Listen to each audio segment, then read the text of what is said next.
Good afternoon. Good afternoon, everyone. Good afternoon. Good afternoon and welcome to this session. So, last class में अगर आपको याद होगा हम लोग बात कर रहे थे how to find out, the steps for finding out the rectangular components of any vector, right?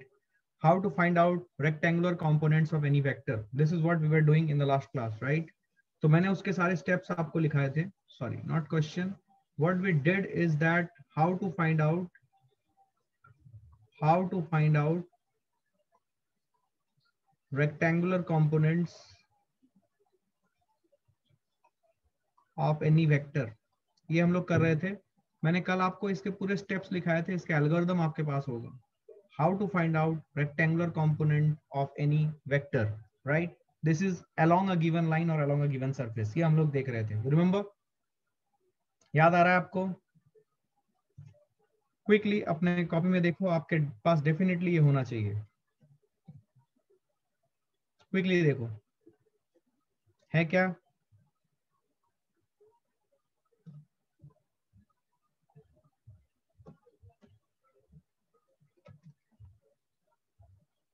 Yes, you have that. Okay, तो आपके पास है वो, ठीक है. एल्गोरिथम मैंने लिखाया था, ठीक है.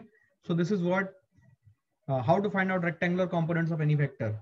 तो rectangular component of any vector जो आप निकालते हो, that is basically your that is what is your resolution of vector. तो जब हम रेजोल्यूशन ऑफ वेक्टर बोलते हैं तो that is basically finding out the rectangular components of any vector. That is what we mean when we say resolution. तो resolution होता है क्या?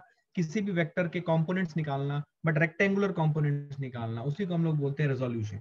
सो rectangular components of any vector निकालना is the same thing as finding the resolution of a vector, ठीक है, और resolving a vector. तो जब भी हम रिजॉल्विंग अ वेक्टर की बात करें तो one thing is pretty sure is that we are trying to resolve it along to mutually perpendicular direction. ये आपको समझ में आना चाहिए. सो इसके स्टेप्स मैंने लिखाए थे. Now let's start working on दो स्टेप्स. अगर आपको याद होगा मैंने आपको 3 स्टेप लिखाए थे.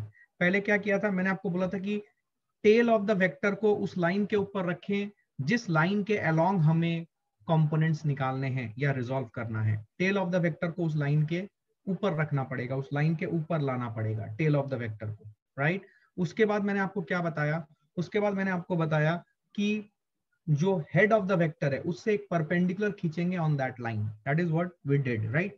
तो मैं आपको ये स्टेप बाय स्टेप तरीका बताता हूं. सपोज सुने ध्यान से, आपको क्लैरिटी आएगी. Suppose this is the line, इस लाइन के along, this is the line, इस लाइन के अलोंग सपोज मुझे कंपोनेंट्स निकालने हैं. And let us say we are having this vector. Suppose we are having this particular vector.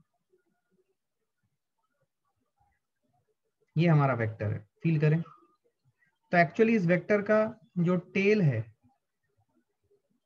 ये इस line के ऊपर लाइन नहीं कर रहा है. तो कैसे, सबसे पहले हमें इस वेक्टर के टेल को इस लाइन के ऊपर लाना है, बिकॉज मुझे इस लाइन के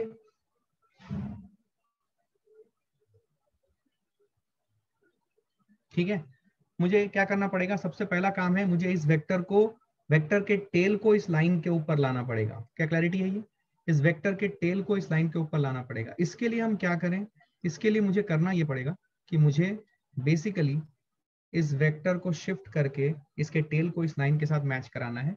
While shifting it, I have to ensure that length from tail to head and direction from tail to head is not changing. So once I do it, I will get something like this. Feel कीजिए.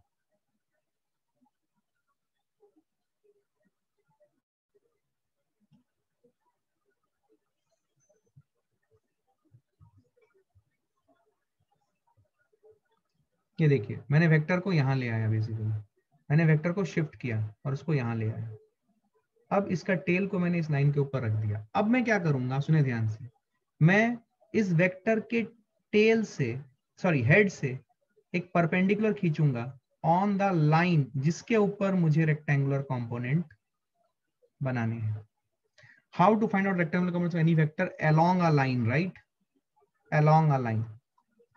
तो जिस line के ऊपर मुझे rectangular components निकालने हैं इस vector के, या इस वेक्टर को रिजॉल्व करना है दो म्यूचुअली परपेंडिकुलर डायरेक्शन में, दोनों चीजें सेम होती हैं, तो मुझे क्या करना पड़ेगा, इस वेक्टर को मैंने शिफ्ट किया. कहां शिफ्ट किया, ध्यान से देखें, कहाँ शिफ्ट किया मैंने शिफ्ट किया इसको इस लाइन के ऊपर जिसके अलोंग मुझे रिजॉल्व करने हैं इन टू म्यूचुअली परपेंडिकुलर डायरेक्शन।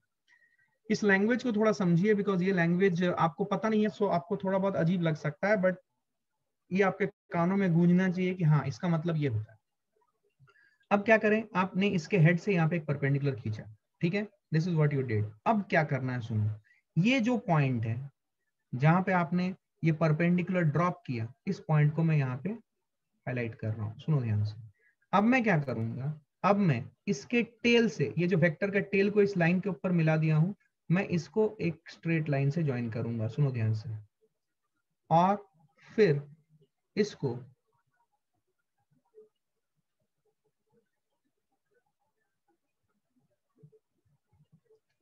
भी एक स्ट्रेट लाइन से ज्वाइन करूंगा, फील करें, ठीक है।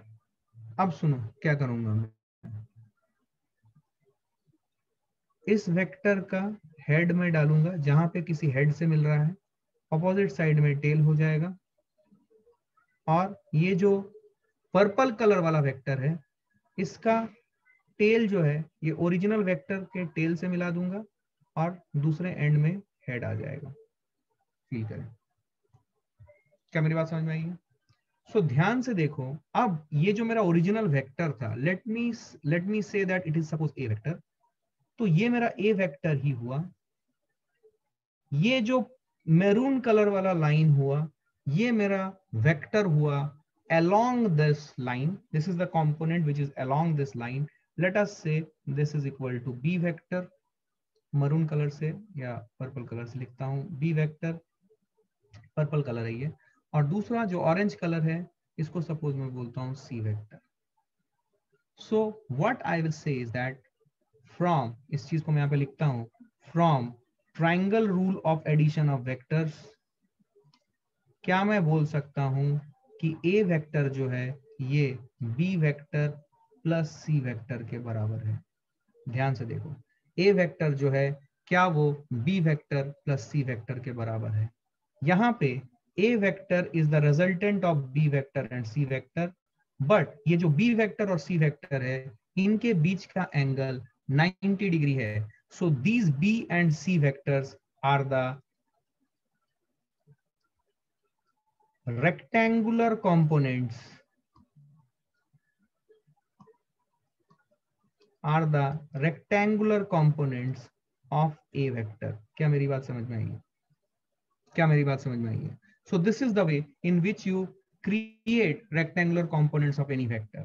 किसी भी वेक्टर का रेक्टेंगुलर कंपोनेंट जब किसी भी लाइन के अलोंग निकालना है, पहला काम आपको क्या करना है, उस वेक्टर के टेल को आपको ले जाके उस लाइन के ऊपर रख देना है। उसके बाद उस वेक्टर के हेड से आपको एक परपेंडिकुलर खींचनी है, जहां पे ये परपेंडिकुलर खींचा, जहां पे फुट ऑफ द परपेंडिकुलर आया, उस पॉइंट को मार्क करना है।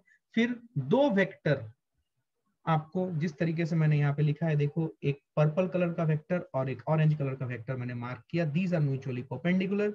तो ए वेक्टर जो है ये दोनों वेक्टर के सम के बराबर है, बी और सी। ये जो बी और सी है, these are called rectangular components of this vector A vector along a line which is given here। तो along a line जो वेक्टर आया वो that is the b vector, and perpendicular to the line जो आया वो है c vector।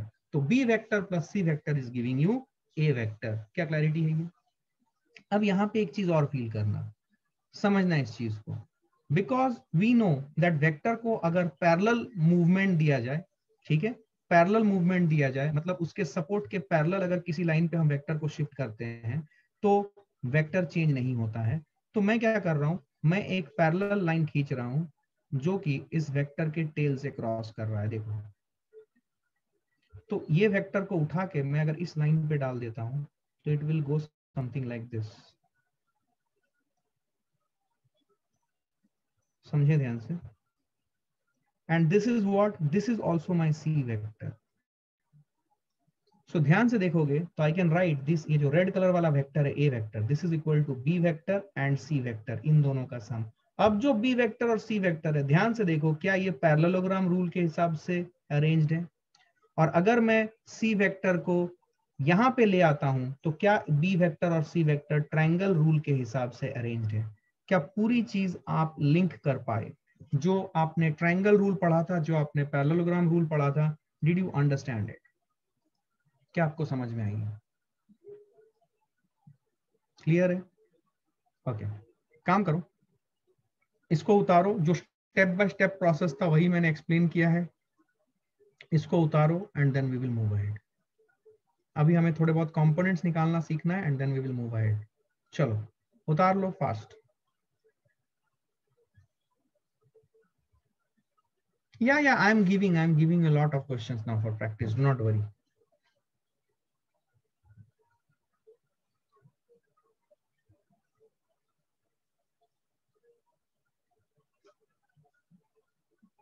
Okay, जब आपने ये लिखा, आप ध्यान सुने आप मैं क्या बोल रहा हूँ, ठीक है? ये देखो, ये जो पार्ट है, मान लो ये वेक्टर, ये ए वेक्टर, इस लाइन के ऊपर मुझे इसके कंपोनेंट्स निकालने थे। मान लो ये एंगल थीटा है, ए वेक्टर इस लाइन के साथ कितना एंगल बना रहा है? थीटा बना रहा है। अब सुनो ध्यान से मैं जो बोल रहा हूँ, क्या मैं लिख सकता हूँ ये जो ट्रायंगल बन रहा है, कौन सा ट्रायंगल? फील करना, सपोज इसको मैं पॉइंट ओ बोलता हूँ, this is point A, this is point B. मैं ट्रायंगल ओ ए बी जो है, right, and this is suppose point C, ठीक है? This is what we are having, ठीक है ना? तो ध्यान से सुनना, मैं ये जो ट्रायंगल ओ ए बी है, इसको एक बार फील करना, इसको मैं सेपरेटली आपके लिए बना रहा हूं, इसको देखो यहाँ, ध्यान से देखना, मैं ये ट्रायंगल बना रहा हूं आपके लिए, फील करें।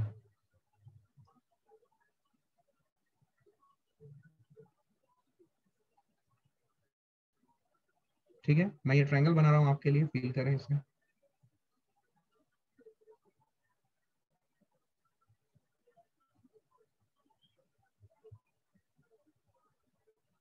ये देखिए, तो मैंने ये जो वेक्टर ट्रायंगल था, इसका कॉरस्पॉन्डिंग स्केलर ट्रायंगल बना लिया, which is dealing only with the magnitude. Now feel it, now feel it. अगर आप ध्यान से देखोगे, ये जो है, ये जो है, ये ए वेक्टर है, ठीक है? ये जो है, ये जो पार्ट है, ये पार्ट जो है, ये पार्ट बेसिकली ये एंगल थीटा है। अगर मैं सुनना ध्यान से, this is a vector, sorry A vector का मॉड्यूलस है ये, बिकॉज मैंने ये हटा दिया ये, तो दिस इज ओनली ए, ठीक है? This is only A, sorry मैं रेड से लिखता हूँ, दिस इज ओनली ए। ध्यान से देखना, अगर मैं इस ट्रायंगल में ट्रिग्नोमेट्री लगाऊं बाय अप्लाइंग बेसिक ट्रिग्नोमेट्री, आपको दिख रहा होगा, बाय अप्लाइंग ट्रिगो, अगर मैं ट्रिग्नोमेट्री अप्लाई करता हूं यहाँ पे, तो मुझे क्या लिखना पड़ेगा? लेट अस से this is y and this is x, orange से लिखता हूं, this is y and this is x। तो क्या होगा? ध्यान से देखना, फील करना। Can I say cos theta is equal to base upon hypotenuse, जिससे x की वैल्यू आ जाएगी a cos थीटा। मतलब ये जो b वेक्टर आया, इस b वेक्टर का मैग्नीट्यूड जो है, फील करना मैं जो लिख रहा हूं, इस b वेक्टर का मैग्नीट्यूड जो है वो है x and that is equal to a cos theta. क्या चमका है? Can I say this everyone? क्या b वेक्टर का जो मैग्नीट्यूड है, क्या वो है x which is equal to a cos theta? क्या बात समझ में आई है? पक्का 100%, कोई दिक्कत, कोई कंफ्यूजन नहीं है। Very good. दूसरा देखो, अगर मैं साइन थीटा करूं, तो साइन थीटा क्या हो जाएगा? Sine theta will be equal to perpendicular upon hypotenuse which is y by a। अगर मैं इसे सिंप्लीफाई करूं तो y की वैल्यू आ जाएगी a साइन थीटा। ध्यान से अगर देखोगे, this y is nothing but this y is c vector का मैग्नीट्यूड। तो c वेक्टर का magnitude is equal to y is equal to a sine theta. थोड़ा जगह कम हो गया, ध्यान से देखो, क्या सबको दिख रहा है या फिर मैं साइड में लिख दूं? क्या क्लैरिटी है ये? Did you understand this? So what we got is that कि जो कंपोनेंट्स हैं, ए वेक्टर के जो कंपोनेंट्स हैं along the line and perpendicular line, उनकी मैग्नीट्यूड हमने लिख दी। उनकी मैग्नीट्यूड क्या है? ए के टर्म्स में और थीटा के टर्म्स में लिख दिया। देखो, जो बी वेक्टर है उसका मैग्नीट्यूड है ए cos थीटा, और जो सी वेक्टर है उसका मैग्नीट्यूड है ए sin थीटा। क्या क्लैरिटी है? क्या क्लैरिटी है? ध्यान से देखो, तो आपने ये वेक्टर ट्रायंगल का कॉरस्पॉन्डिंग स्केलर ट्रायंगल बना लिया and this is what you got. क्या क्लियर है ये? क्या क्लियर है ये? उतारो इसे, बढ़ते हैं आगे। अभी इसके कुछ प्रैक्टिस प्रॉब्लम्स लेते हैं fast.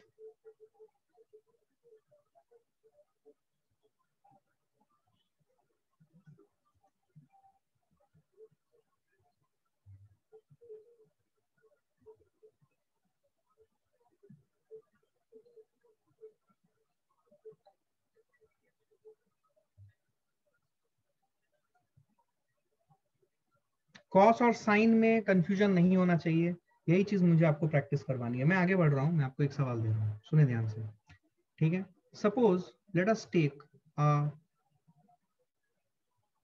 inclined plane like this, एक inclined plane लेते हैं,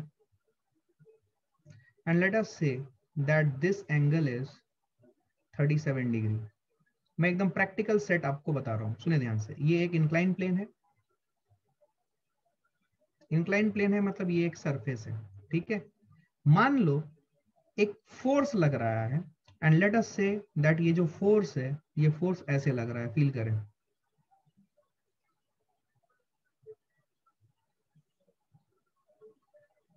ये एक फोर्स वेक्टर है, लेट अस से एक फोर्स वेक्टर है जो ऐसे लग रहा है, ठीक है।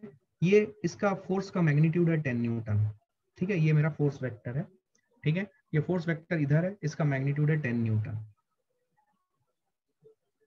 ठीक है। आपको निकालना है find the parallel and perpendicular components of this vector. Find parallel and perpendicular components of this vector. जो 10 न्यूटन वाला फोर्स वेक्टर है, वो उसका आपको परपेंडिकुलर और पैरेलल कंपोनेंट निकालना है, ये दिया हुआ है। और आपको बोला है पैरेलल एंड परपेंडिकुलर कंपोनेंट निकालना है। अब याद करो, कल मैंने आपको कुछ बताया था, parallel and perpendicular components, this is decided by what? Parallel and perpendicular, this is decided by what? This is decided by the surface. याद है आपको? पैरेलल एंड परपेंडिकुलर ये कौन डिसाइड करता है? ये सरफेस डिसाइड करता है, यस और नो? सरफेस डिसाइड करता है, वेरी गुड। अब आप इसके कंपोनेंट्स निकालिए, parallel parallel component and perpendicular component निकालिए। कैसे निकालेंगे? पहला स्टेप क्या था? पहला स्टेप था कि जिस लाइन के अलोंग, सुनो सुनो सुनो, parallel and perpendicular is decided by surface. Confuse ना होवे, कल ही मैंने लिखाया था, ध्यान से देखें उस डिस्कशन को। And horizontal and vertical are decided by gravity. तो पैरेलल एंड परपेंडिकुलर बोल रहा है, तो मतलब आपको सरफेस के अलोंग और सरफेस के परपेंडिकुलर, ये है आपका पैरेलल एंड परपेंडिकुलर। तो सरफेस के अलोंग मतलब इस लाइन के अलोंग मुझे निकालनी है, ये जो लाइन बनी है ना, इस लाइन के अलोंग निकालनी है। यही सबसे इंपॉर्टेंट चीज है, बिकॉज ये आपको बहुत करना पड़ेगा।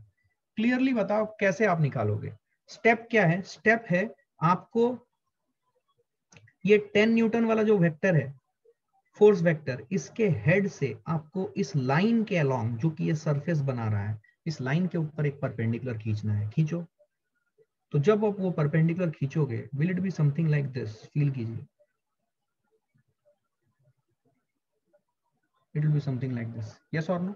तो ये जो परपेंडिकुलर आपने खींचा, ये जहां पे इस लाइन को इंटरसेक्ट करेगा, उसको मैंने एक डॉट से रिप्रेजेंट कर दिया। स्टेप देखिए, इसको भूलना नहीं है, this is what is your फंडा। यही आपका फंडामेंटल है, यही आपके साथ रहेगा।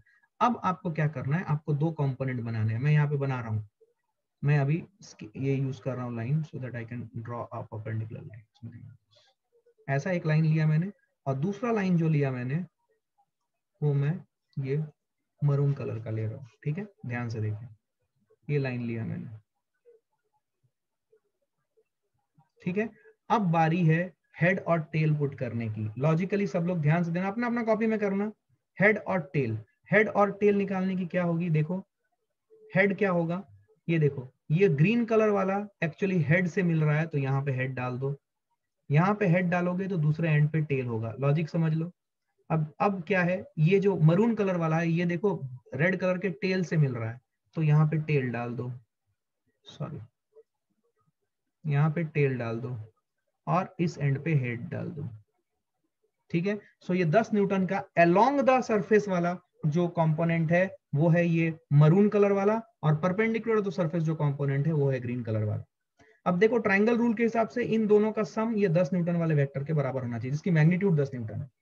अब सुनो, अब बेसिकली आपको बेसिक ज्योमेट्री आती है, तो आप यहाँ पे ये जो एंगल है, इस एंगल को कितना बोलोगे? ये एंगल 37 डिग्री हो जाएगा बाय ऑल्टरनेट एंगल्स। ये अगर 37 डिग्री हो गया, तो इसकी मैग्नीट्यूड जो अलोंग द सरफेस है, उसकी मैग्नीट्यूड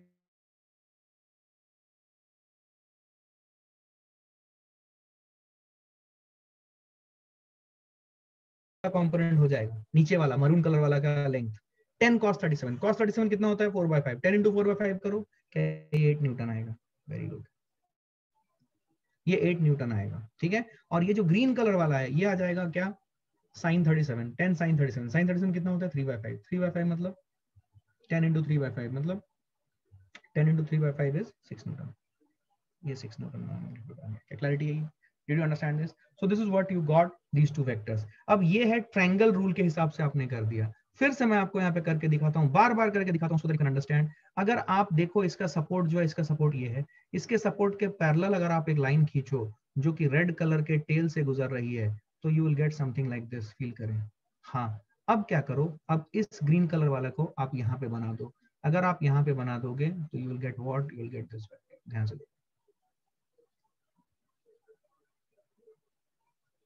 समथिंग लाइक दिस। क्या क्लैरिटी है? ये this is what we have.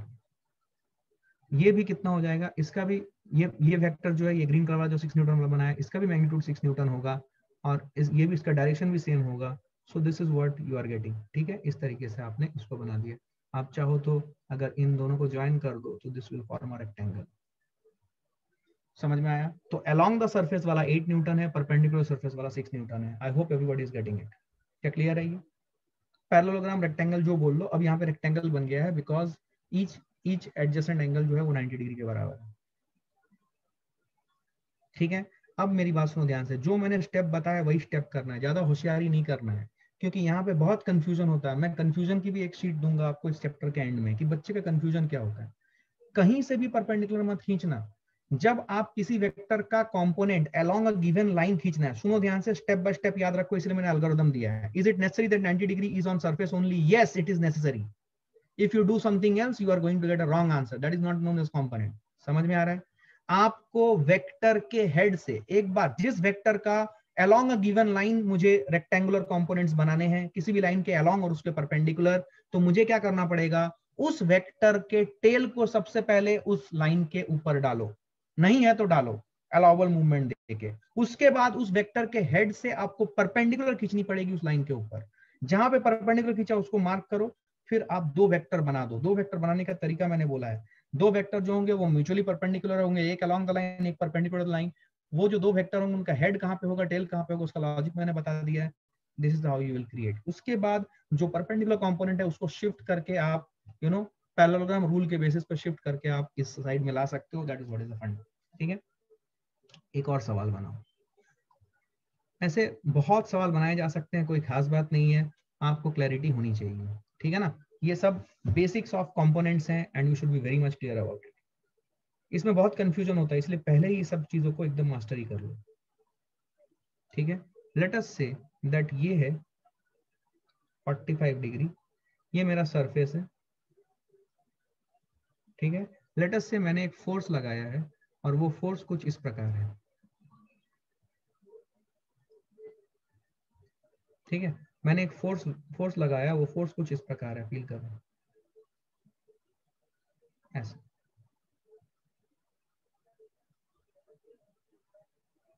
ठीक है, अब देखो जो टेल है, टेल सरफेस पे लाई कर रहा है, तो मेरे लिए कोई खास बात नहीं है, कोई दिक्कत नहीं है।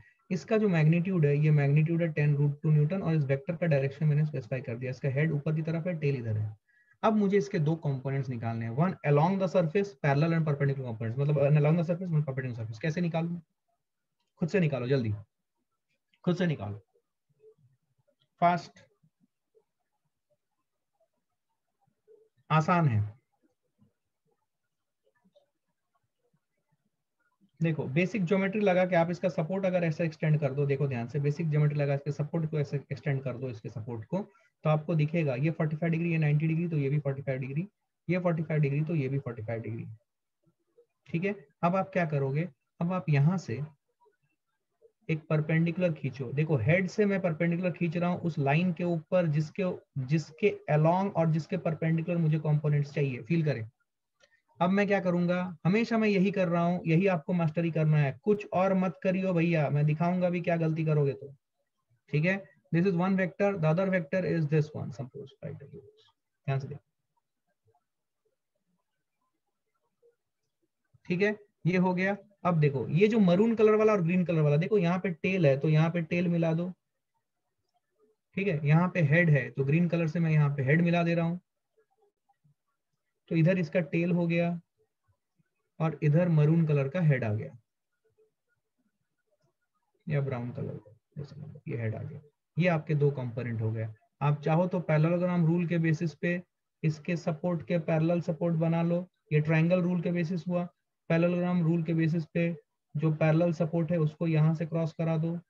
अगर यहाँ से क्रॉस करा दोगे और इसको आप शिफ्ट कराओगे तो you will get something like this. Feel करें।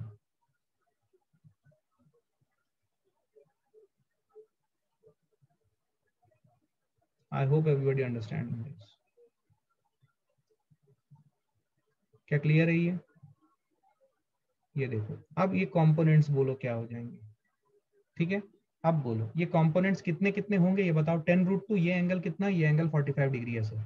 तो अगर ये एंगल 45 डिग्री है तो ये वाला जो कंपोनेंट होगा ये कितना हो जाएगा, 10√2 cos 45 degree which is 10 Newton. और दूसरा कितना हो जाएगा, 10√2 sin 45 degree which will B 10 Newton. ये भी 10 न्यूटन है तो ये भी 10 न्यूटन का ही होगा। क्या बात समझ आ रही है? ध्यान से देखो, क्या क्लैरिटी है ये? Did you understand it? Clear है? तो कैसे कैसे बनाना है, प्रोसेस समझ में आया? टेल जहां पे भी हमें करना है वहां पे टेल लगा के रखो, ठीक है ना? क्लियर है ये? उतार लो इसे, बढ़ते हैं आगे fast.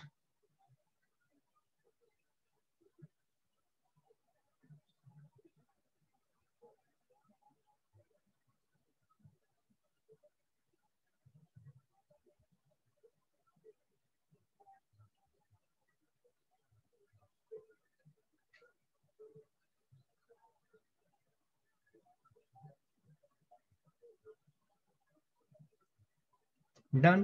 Sir, can we solve it by 45, 45, 90 theorem? You can, but I am giving something which will help you to solve all problems. 45, 45, 90, it is not applicable everywhere. You will come to understand them with time. Now follow something which gives you results for every sort of problem. Okay? That will help you to build your concepts and later on you can devise your own methods, short tricks, जो भी आप बोलो, ठीक है ना? अब ध्यान से देखो, सपोज मैंने एक सरफेस ऐसा लिया, फील करना। सपोज मैंने एक सरफेस ऐसा लिया है, ऐसा मैं बहुत से सवाल बना सकता हूँ, कोई खास बात नहीं है। ठीक है, ये सरफेस है मेरा। Suppose if I say that जो फोर्स है वो force is directed along this surface. इस सरफेस के अलोंग ही एक फोर्स है, इस तरीके से डायरेक्टेड है, फील करें। ठीक है, लेट अस से ये फोर्स ऐसे लग रहा है, इसकी मैग्नीट्यूड है 20 न्यूटन। इसकी मैग्नीट्यूड है 20 न्यूटन और ये वाली जो एंगल है, ये वाली जो एंगल है, लेट अस से दिस एंगल इज 53 डिग्री। ये 53 डिग्री है वर्टिकल के साथ। ये इंक्लाइन प्लेन कितना एंगल बना रहा है, that is 53 degree. Feel it? Yes, 53 degree. अब आपको क्या करना है, अब आपको इस वेक्टर के दो कंपोनेंट्स निकालने हैं, वन वर्टिकल अदर हॉरिजॉन्टल। आपको यहाँ पे हॉरिजॉन्टल एंड वर्टिकल कंपोनेंट्स निकालने हैं, हॉरिजॉन्टल एंड वर्टिकल कंपोनेंट्स। क्या आप निकाल सकते हो? एक मिनट ट्राई करो, हॉरिजॉन्टल एंड वर्टिकल कंपोनेंट्स निकालने। निकालो, चलो मैं दूसरा सवाल दे रहा हूँ, प्रैक्टिस करनी है आपको। हॉरिजॉन्टल एंड वर्टिकल कंपोनेंट्स निकालने हैं, बहुत आसान है, डरो मत। ठीक है,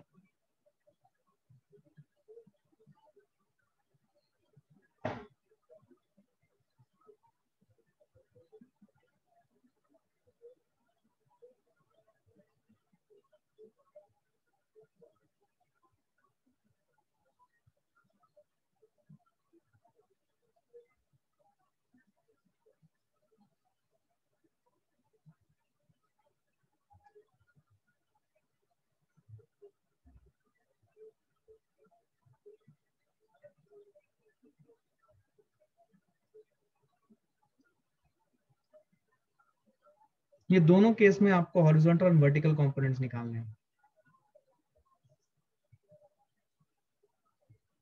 okay, hold. I have already told you what are the standard values of sin 53 और sin 37। अगर आपको 37 डिग्री की स्टैंडर्ड वैल्यू पता नहीं है, मैं यहाँ पे लिख देता हूँ। sin 37 डिग्री होता है 3/5, सब लोग लिख लें। cos 37 डिग्री होता है 4/5, सब लोग लिखें। साइन 37 3/5, कॉस 37 4/5, स्टैंडर्ड वैल्यूज है ये, ठीक है ना। Cos 53 is equal to 3/5 and cos 37, sorry, sin 37 cos 37, cos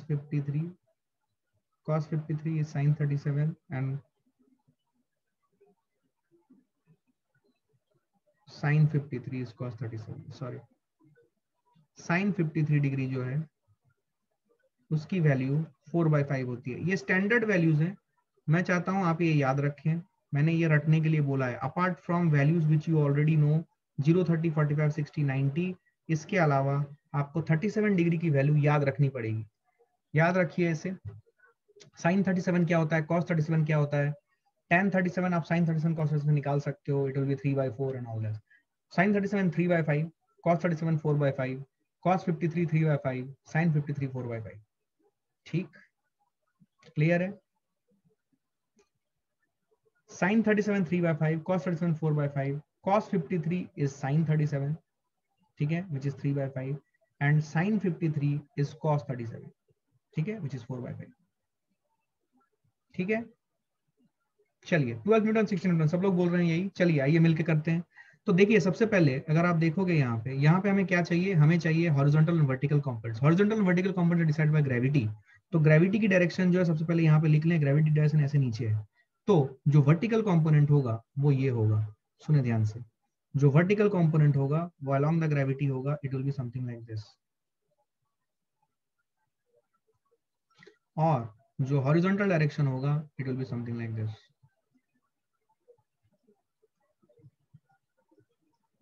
ठीक है, अब इसको मैं बोल्ड या सॉलिड कर लेता हूं so that I can draw the vectors. Feel करें, एकदम स्टेप बाय स्टेप है, इतना सिंप्लीफाइड कर दिया मैंने, कुछ बचा नहीं इसमें, कुछ भी इसमें अब यू नो क्या बोलते हैं, it's not open to subjectivity, मैंने पूरा ऑब्जेक्टिव कर दिया है आपको इसके लिए। तो नथिंग सब्जेक्टिव इंटरप्रिटेशन है, आपको प्रोसेस एकदम रॉक सॉलिड पता है कि ऐसा करते हैं, ठीक है ना। तो इसमें कोई गुंजाइश नहीं है कि आप ये कर लेंगे तो ये हो जाएगा, वो कर लेंगे तो वो हो जाएगा, स्टेप एकदम क्लियर कट बता दिया गया है, ठीक है ना। अब देखिए ध्यान से, अब ये एंगल कितना होगा, ये अगर 53 है, इफ दिस इज 53, तो ये जो लाइन है, ये जो सपोर्ट लाइन मैं बनाऊंगा, this line is parallel to this this वाला लाइन, राइट। तो ये एंगल भी 53 डिग्री हो जाएगा। अब ध्यान से देखो, ये 53 डिग्री हुआ, तो ये 53 डिग्री हुआ, तो ये जो है ये हो जाएगा 37 डिग्री। अब आप इसको जैसा भी देखना चाहो आपकी मर्जी है। तो अब यहाँ पे ध्यान से देखो, यहाँ पे आपका टेल था, तो ये जो ऑरेंज कलर वाला है, ऑरेंज कलर का टेल यहाँ पे आएगा, ये सबसे इंपॉर्टेंट है, और हेड यहाँ पे आएगा। और ये जो ग्रीन कलर वाला है, देखो ग्रीन कलर वाला लाइन एक हेड से मिल रहा है, तो वहां पे ग्रीन कलर का हेड मारो। ये प्रोसेस आपको समझ में आना चाहिए। I hope everybody is understanding this, right. मैं एक एक स्टेप आपको करके दिखा रहा हूं so that you have a complete clarity, nothing left to subjectivity, please, है ना। सब्जेक्टिविटी में कुछ भी मत छोड़ना। So this is what we are having. अब ये जो 20 है, इस 20 के दो कंपोनेंट्स हो रहे हैं, right. What are the components, 20 का एक कंपोनेंट जो आ रहा है, अब ये कंपोनेंट कैसे निकालें। देखो सबसे पहले अगर आपको ये एरो देख के गड़बड़ हो रहा है, मैंने आपको बोला है कि आप इसका क्या बना लें, एक विदाउट एरो वाला एक ट्रायंगल बना लें। तो मैं अभी फिर से वो विदाउट एरो वाला ट्रायंगल नहीं बना रहा हूं, मैं यहीं पे आपको करके दिखा रहा हूं। तो ध्यान से देखो, अगर मैं cos 37 करूं, देखो मुझे इसकी लंबाई चाहिए, इसकी लंबाई के लिए क्या करूं, और ग्रीन वाले की लंबाई चाहिए, ग्रीन वाले लंबाई के लिए क्या करूं, cos 37 करूंगा तो बेस अपॉन हाइपोटेन्यूज आ जाएगा। मैं यहाँ पे करके दिखाता हूँ, देखो cos 37 degree is equal to base. Base is something which I need to find out, जो ग्रीन कलर के एरो की लंबाई है। हाइपोटेन्यूज की लंबाई कितनी है, 20। तो ये क्वेश्चन मार्क मैं बोलता हूं, तो क्वेश्चन मार्क जो है वो आ गया 20 cos 37। cos 37 की वैल्यू कितनी है, देखो यहाँ से 4/5 लिख दो, 20 इंटू 4/5 कितना आ गया, ये 16 न्यूटन आ गया।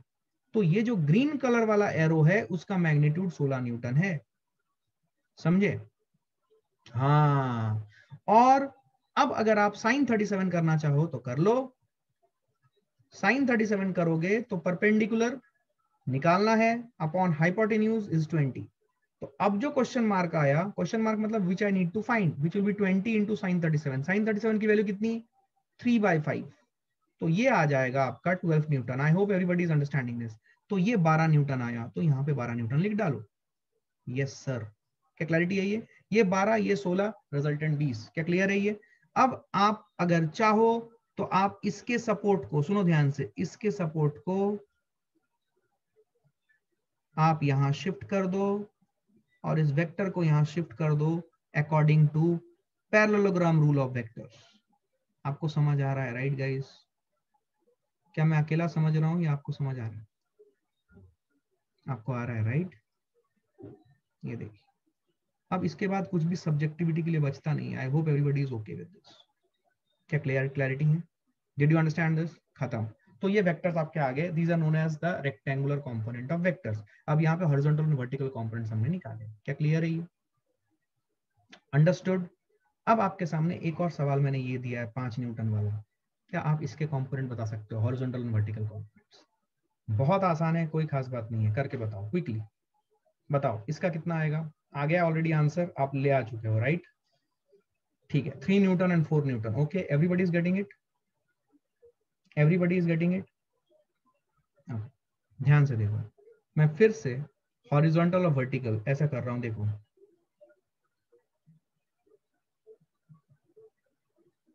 ये हॉरिजॉन्टल है और ये वर्टिकल है। फील करें। अब मैं क्या करूंगा, अब मैं इसको बोल्ड से बना दूंगा यार। ये देखो,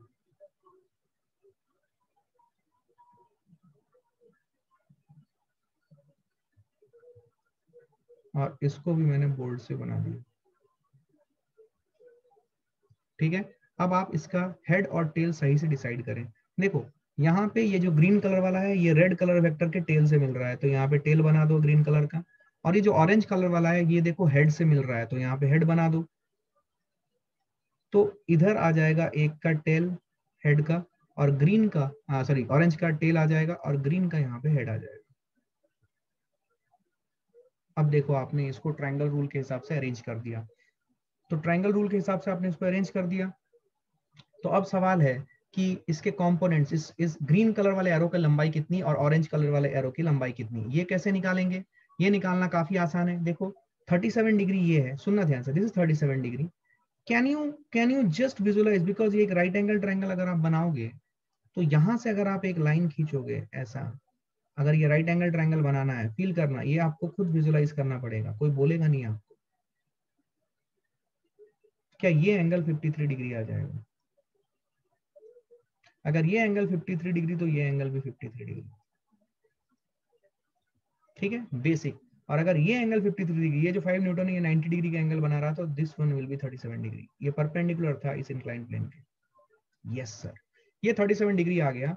क्या आप अभी इस वेक्टर ट्रायंगल में, जो कि रेड कलर वाला वेक्टर, ग्रीन कलर वाला वेक्टर और ऑरेंज कलर वाला वेक्टर के कॉम्बिनेशन से बना हुआ है, क्या वहां पे आप ट्रिग्नोमेट्री यूज करके, right angle triangle trigonometry use करके, क्या आप अपना आंसर निकाल सकते हो? That is what is required. All of you should be convergent in doing it. क्या आ गया? क्या कॉन्सेप्चुअली समझ आई है? ग्रीन कलर का एरो का लंबाई चाहिए मुझे, उसके लिए मैं साइन कॉस क्या यूज करूं, साइन 37 या कॉस 37, क्या यूज करूं? ग्रीन कलर का एरो का लंबाई चाहिए, क्या यूज करूं, कॉस 37 या साइन 37? जल्दी बोलो, कॉस। Very good. क्या ये सबको समझ में आ रहा है? कॉस यूज करो। तो कॉस 37 डिग्री अगर मैं करूंगा, is equal to green colour का लेंथ, वो मुझे पता नहीं है, अपॉन हाइपोटेन्यूज। हाइपोटेन्यूज कितना है? हाइपोटेन्यूज है 5। तो ग्रीन कलर का जो लंबाई आया, वो आया 5 cos 37। cos 37 कितना है? cos 37 है, देखो मैंने रटने के लिए बोला था 4/5, रट लो। 4/5, 5 कट गया, 4 न्यूटन। इसका मतलब ग्रीन कलर का एरो का लंबाई है 4 न्यूटन, इसकी मैग्नीट्यूड है 4 न्यूटन। अब रेड कलर वाले के लिए, सॉरी, ऑरेंज कलर वाले के लिए क्या करूं? साइन 37। बहुत आसान है। Sine 37 is equal to perpendicular upon hypotenuse. Perpendicular मुझे लेंथ निकालनी है, परपेंडिकुलर मैं ऑरेंज कलर में दिखा देता हूं, so that we can have some, you know, something which is matching with the colour coding.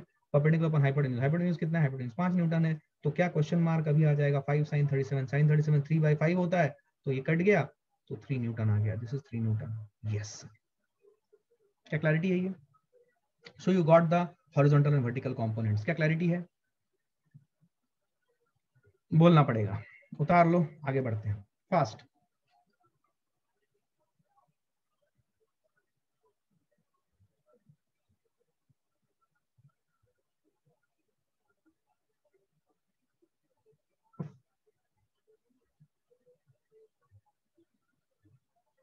Done, confidence आ गया, कंपोनेंट्स निकाल सकते हो, कुछ भी एम्बिग्विटी नहीं है ना, आपको लग रहा है कुछ एम्बिग्विटी है, अभी आपको अगर कुछ सवाल पूछना है सवाल पूछ लो, मैंने आपको 4 या 5 क्वेश्चन अभी करा दिए हैं, अभी अगर कुछ एम्बिग्विटी आपको लग रहा है तो आप मुझसे सवाल पूछ सकते हो। If you have any ambiguity please feel free to ask. Nothing, बढ़ जाऊं आगे, कोई एम्बिग्विटी नहीं है, क्या स्टेप्स 100% क्लियर है? Can't we directly use Pythagorean triplet? You can use Pythagorean triplet, but how would you decide which one is 3 and which one is 4?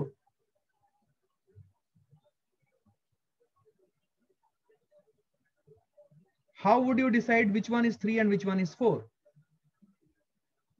You can apply logic कि greater angle, उसमें भी logic है, उसमें भी logic है। सुनो ध्यान से, अभी क्या बोला जा रहा है देखो, अभी इसमें कंफ्यूज मत होना, ये आपका ज्योमेट्री के इंटरप्रिटेशन के ऊपर बेस्ड है। अभी क्या बोल रहा है कि सर क्या हम पाइथागोरियन ट्रिपलेट की मदद से नहीं बोल सकते? 5 है, राइट एंगल ट्रायंगल है, तो 3 और 4 मिला के ही 5 बनेंगे, तो ये हमें समझ में आता है कि 3 4 5 होगा। अभी 3 कौन सा होगा और 4 कौन सा होगा, ये भी आप बता सकते हो। देख, अगर ये एंगल 37 है तो इसका मतलब ये हुआ कि ये एंगल 53 है। अभी हमें पता है कि ग्रेटर एंगल के ऑपोजिट का साइड ग्रेटर होता है।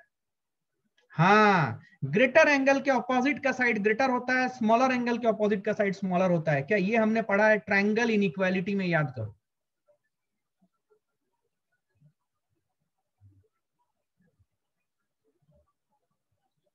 सन्नाटे में चले गए।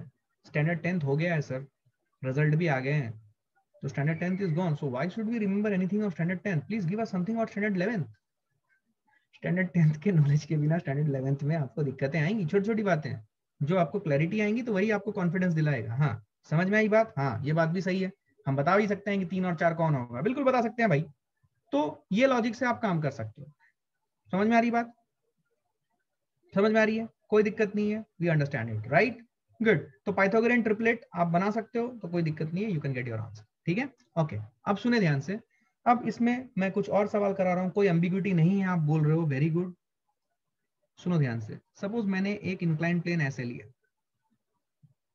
ठीक है, एक इंक्लाइन प्लेन ऐसे लिया, और मैंने एक फोर्स, सुनो, मैंने एक फोर्स ऐसे लिया,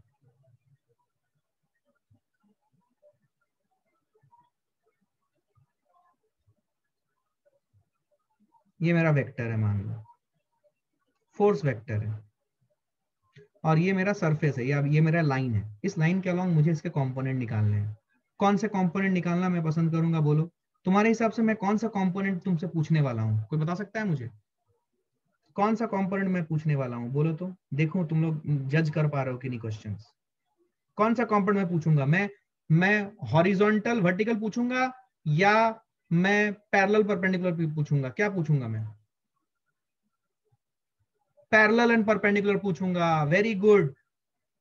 पैरेलल एंड परपेंडिकुलर पूछूंगा या हॉरिजॉन्टल वर्टिकल पूछूंगा?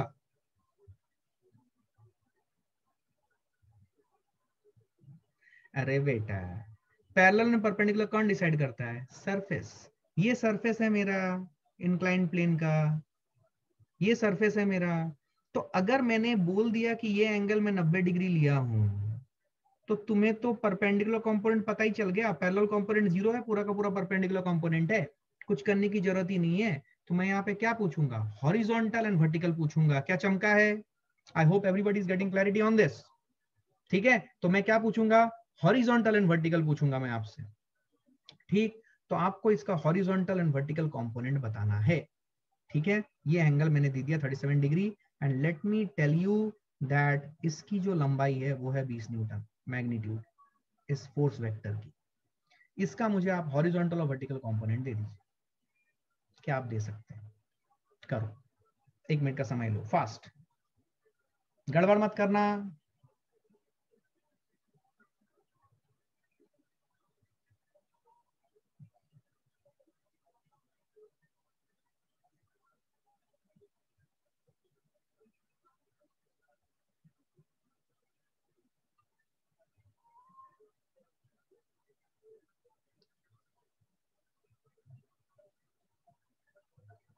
ओके, आइए मिलके करते हैं।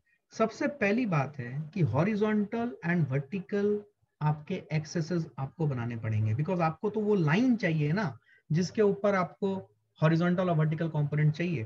तो लाइन बनाने के लिए मैं क्या कर रहा हूं, मैं ये अपना एक्सेस डिसाइड कर रहा हूं। ध्यान से देखना, मैंने ये एक्सेस डिसाइड किया, ये है मेरा हॉरिजॉन्टल और ये है मेरा वर्टिकल एक्सेस। फील करना, ये ब्लैक कलर से मैंने रिप्रेजेंट किया हॉरिजॉन्टल और वर्टिकल एक्सेस। अब मुझे इस वेक्टर के कंपोनेंट्स चाहिए अलोंग हॉरिजॉन्टल एंड वर्टिकल। ये मेरा हॉरिजॉन्टल है, ये मेरा वर्टिकल है, मैं एच और वी लिख दिया हूं। अब तुम अपनी अक्ल लगाओ और आंसर बताओ।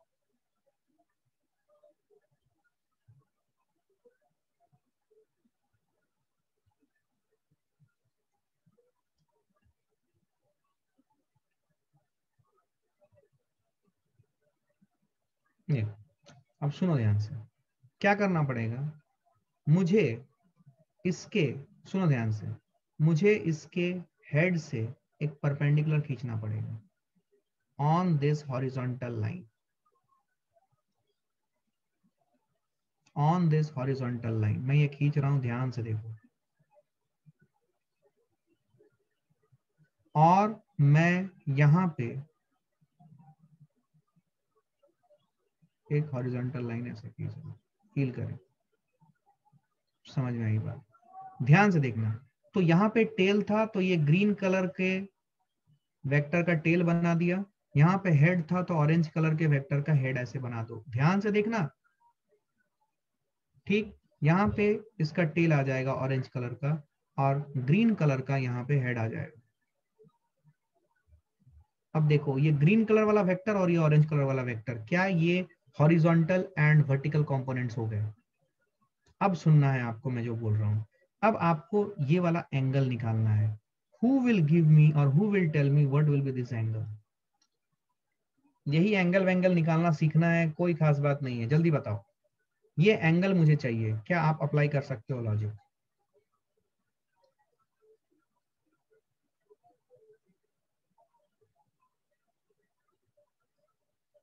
देखो, ये जो एंगल है, ये जो एंगल है, ये वाला एंगल बनेगा 53 डिग्री।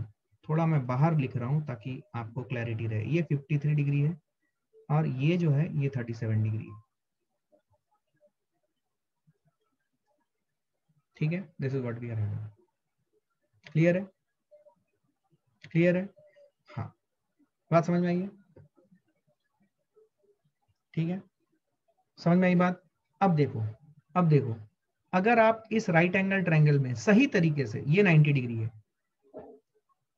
सही तरीके से कॉस साइन लगाओगे तो आपको अपने आप आंसर मिलेगा। लेट अस से वर्टिकल कंपोनेंट मुझे निकालना है। मैं क्या कर रहा हूं, मैं कर रहा हूं sine 53 degree. Sine 53 degree vertical component निकालना है। Sine 53 degree is equal to perpendicular question mark upon hypotenuse. Hypotenuse कितना है? 20। तो क्वेश्चन मार्क आ जाएगा, क्या आ जाएगा क्वेश्चन मार्क? क्वेश्चन मार्क आ जाएगा 20 into sine 53 degree. Sine 53 degree कितना होता है? Sine 53 degree is equal to cos 37। ये प्रीवियस वाला स्लाइड देख लो। साइन 53 कितना होता है? साइन 53 कॉस 37 के बराबर होता है, which is 4/5। I hope everybody is understanding this. Sine 53 किसके बराबर होता है? cos 37 के बराबर होता है, विच इज इक्वल टू 4/5। तो ये आ गया 5 4 20, ये आपका आ गया 16 न्यूटन। क्या क्लैरिटी है? ये आपका आ गया 16 न्यूटन। सबको क्लियर है? सबको क्लियर है, कोई दिक्कत नहीं है। ये 16 न्यूटन आ गया, वेरी गुड। तो ये जो वर्टिकल वाला कंपोनेंट है, ये कितना आया? ये 16 न्यूटन आया। ठीक है, अब आप लॉजिकली अगर आप पाइथागोरन ट्रिपलेट समझते हो तो आपको आंसर आ भी गया होगा। 20 square is 400, 16 square is 256, 256 plus क्या करूं कि 400 आ जाए, 12 144। तो 144 के लिए तो ये वाली वैल्यू जो आएगी ग्रीन कलर वाली, ये 144 आएगी। आप वो निकाल के ही देख लो। cos 53 अगर करोगे, cos 53 will be equal to base upon hypotenuse. Base किस कलर का है? ग्रीन कलर का, तो इसलिए मैं क्वेश्चन मार्क ग्रीन कलर से डाल रहा हूँ। Base upon hypotenuse, base upon hypotenuse करूंगा, हाइपोटेन्यूज की वैल्यू कितनी है? 20 है, तो क्वेश्चन मार्क की वैल्यू आ जाएगी 20 cos 53। cos 53 क्या आ जाएगा? cos 53 sin 37 which is equal to 3/5। तो आपका वैल्यू आ जाएगा 12 न्यूटन। तो ये जो है ये 12 न्यूटन के बराबर होगा, ये ग्रीन कलर वाला 12 न्यूटन। 16 स्क्वायर प्लस 12 स्क्वायर आपका कितना आता है? आपका 20 स्क्वायर आता है। So you are getting your answer any which ways. तो आप चाहो तो पाइथागोरियन ट्रिपलेट निकाल लो। अब देखो लॉजिकली अगर तुम फील करोगे, ये 37 डिग्री जो है और ये 53 डिग्री है, 53 डिग्री के ऑपोजिट वाला साइड बड़ा होगा, 37 डिग्री के ऑपोजिट वाला साइड छोटा होगा। देखो 53 डिग्री के ऑपोजिट वाला साइड 16 न्यूटन आया, 37 डिग्री के ऑपोजिट वाला साइड 12 न्यूटन आया। क्या चमका है? क्या चमका है everyone? Did you understand it? Did you understand it? अब मेरी बात सुनो ध्यान से, जो मैं बता रहा हूँ बहुत इंपॉर्टेंट है, सुनना ध्यान से। बहुत बार बच्चे का कंफ्यूजन क्या होता है, बच्चे को अगर तुम सुनो ध्यान से सुनना, यही सवाल अभी जस्ट एक बच्चे से आया है, लेकिन मैं वो उस टाइम पे ले नहीं पाया, मैं जो तुमको बता रहा हूं अभी तुम फील करना। देखो ये जो रेड कलर वाला वेक्टर है, ये रेड कलर वाला वेक्टर का अगर आप ध्यान से देखोगे ये इसका सपोर्ट है।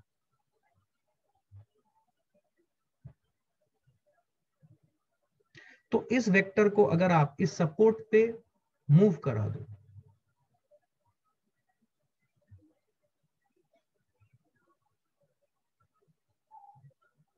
तो आप इस वेक्टर को यहां पे ले आओगे।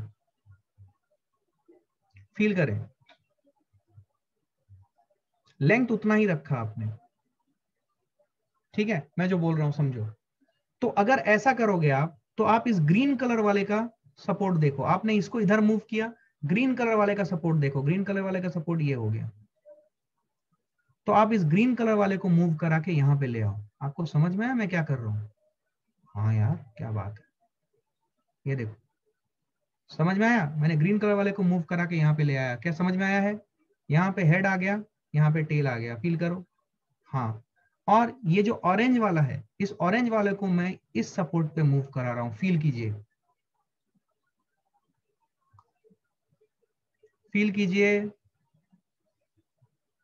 क्या मैं मूव करा सकता हूं इसको इधर? इसको इधर मूव कराऊंगा तो मैं कैसे मूव करा रहा हूं, फील करें, इसको उठा के इधर यहाँ पे डाल दिया, यहाँ पे आ गया हेड और यहाँ पे आ गया टेल। इसका मतलब ये हुआ, समझें समझें, ये सब चीजें फिजिबल है, आपको देखना पड़ेगा इधर कि सपोज मैं आपको ये सवाल देता तो आप इसको कोई दूसरे सवाल की तरह ट्रीट ना करें, समझें इस चीज को। सपोज मैं आपको ये सवाल दिया होता, सेम स्ट्रक्चर, मतलब सेम एंगल वेंगल सब सेम, लेकिन मैं ये जो वेक्टर है 20 न्यूटन वाला, इसको इधर ना ड्रॉ करके इधर दिया होता, क्या आपका आंसर वही आता या कुछ अलग आता? आप गायब हो गए,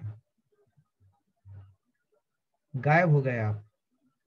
ये 20 न्यूटन मैंने दिया है, ठीक है, ऐसे में देता इस वेक्टर को। अरे यार चमका की नहीं बोलो, चमका की नहीं बोलना पड़ेगा, क्या क्लैरिटी है ये? Did you understand what I said? हाँ, तो अगर मैं इसको यहां पे शिफ्ट कर देता, अब बोल, अगर मैं इसके रेक्टेंगुलर कंपोनेंट्स निकालने के लिए तेरे को बोलता, क्या तेरे आंसर अलग आते या सेम आते? बोलो, अलग आते या सेम आते? सेम आते। क्या समझ में आई ये बात? ये है क्लैरिटी। तो अगर मैं इसको ऊपर शिफ्ट कर देता हूं, मैं इसके लाइन के अलाउंग कहीं पे भी शिफ्ट करता हूं, और जो मेरे कंपोनेंट्स आ रहे हैं उनको भी उसके लाइन के अलाउंग मैं शिफ्ट कर सकता हूं, अगर मैं ओरिजिनल वेक्टर को शिफ्ट करता हूं तो कोई खास बात नहीं है। क्या क्लैरिटी है?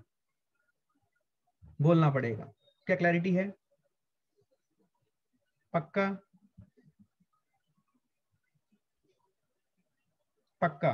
तो ये आपके कंपोनेंट्स निकालने के तरीके हैं, कैसे आप कंपोनेंट्स निकालोगे किसी भी वेक्टर का, कैसे कंपोनेंट निकालोगे। स्टेप जो मैंने आपको बताया था वही स्टेप है, इसी को आपको समझना है, इसी को आपको यूज करना है। अब देखो, कंपोनेंट्स निकालने की सफिशिएंट प्रैक्टिस हो गई। अच्छा, किसी को कोई एम्बिग्युइटी, क्या अभी कॉन्फिडेंस थोड़ा आ रहा है कि हम कंपोनेंट निकाल सकते हैं, कैसे भी हमें दे दो?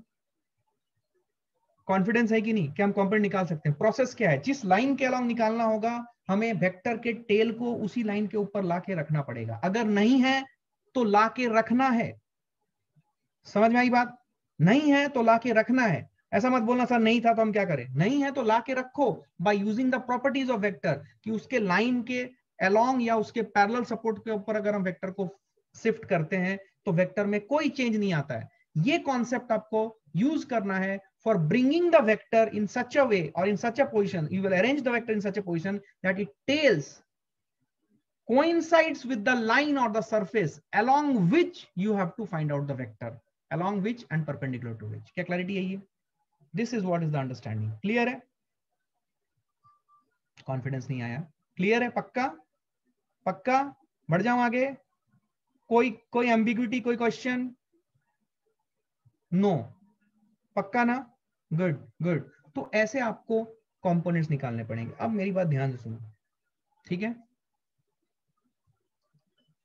देखो समझो, आपको एक second, is one question sir, पर सेकंड वाले में टेल अलोंग द सरफेस नहीं आता ना? तो टेल अलोंग द सरफेस नहीं आया तो भी कोई दिक्कत नहीं है, आपका हेड तो आ गया ना, आपका हेड तो आ गया। तो ऐसा अगर रखा रहे तो आप बेसिकली टेल को लाने के लिए इसको शिफ्ट करोगे, तो मैंने टेल पे ही रख के इसको यूज किया था, लेकिन फिर इसको शिफ्ट कर दिया तो सारे वेक्टर्स को कॉरेस्पॉन्डिंगली शिफ्ट कर दिया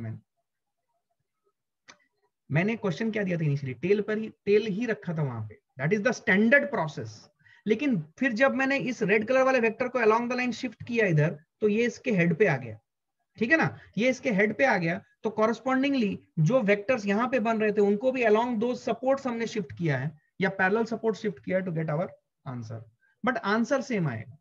मैंने प्रोसेस जो बोला है टेल पे लाना है, टेल को उस लाइन पे लाना है, वही करना है।